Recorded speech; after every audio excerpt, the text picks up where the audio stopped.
Yo mga kachan, for today's video, magluluto tayo ng lutong probinsya. Gulay na lalagyan natin ng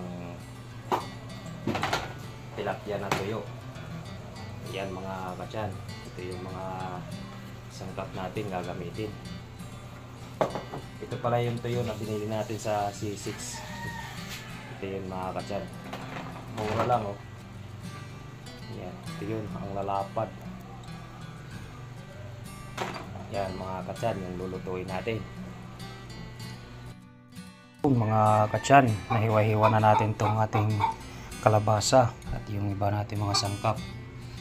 Yan, ito rin yung sangkap lang natin gagamitin, nahiwa-hiwa na rin. At ito yung tilapia mga katsan.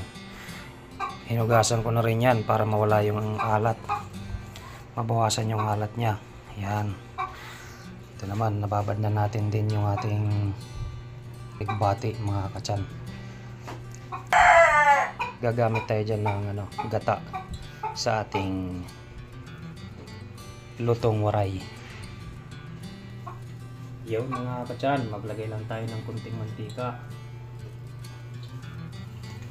tamang-tama lang na panggisa sa ating mga sangkap.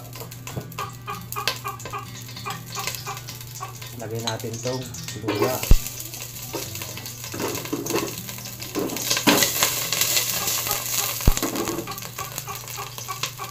Sunod natin itong sibuyas, bawang,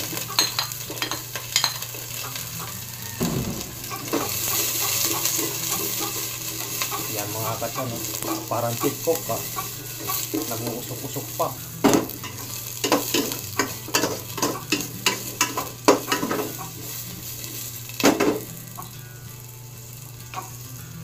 Sunod na natin itong kalabasa mga katsan.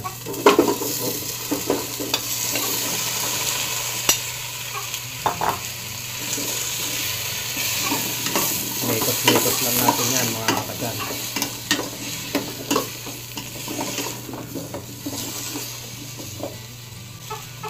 Sunod na rin natin to mga katsan para sabay silang lumambot.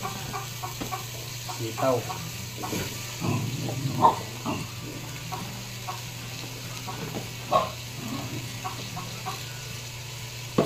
Yan mga katsan, mekos lang natin, mix lang natin yan mga katsan. Ilagay na rin natin itong pangalawang gata, pangalawang tiga. Yan yung magpapalambot sa ating kalabasa at sitaw. Isunod na rin natin itong ating daing na tilapia mga katsan. Hinugasan ko rin yan para yung alat mabawasan. Yan mga katsan, mekos natin yan ng konti. Takpan lang natin.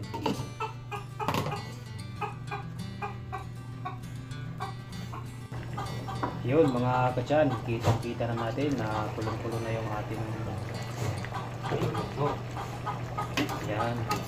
Bago kayo maglagay ng asin dyan mga katsan, titikman nyo muna kung maalat ba o hindi, dahil lagyan natin yan ng dahil. Yun. Ilagay na natin tong okra pati sili mga katsan. Sabay na natin yan. Yan. Lagyan na rin natin yan mga katsan ng asin. Tinikman ko at hindi naman siya maalat, kaya lagyan natin ng tamang-tamang asin. Ilagay na rin natin itong pamintang pulbos mga katsan, pampalasa yan. Lagyan na rin natin to ng magic sarap, pampalasa din. Huwag niyong dadamihan, tamang-tama lang, yung saktong lagay lang. Yan, mekos-mekos na natin mga katsan. Ganyan pa lang yung itsura mga katsan, natatakam na ako.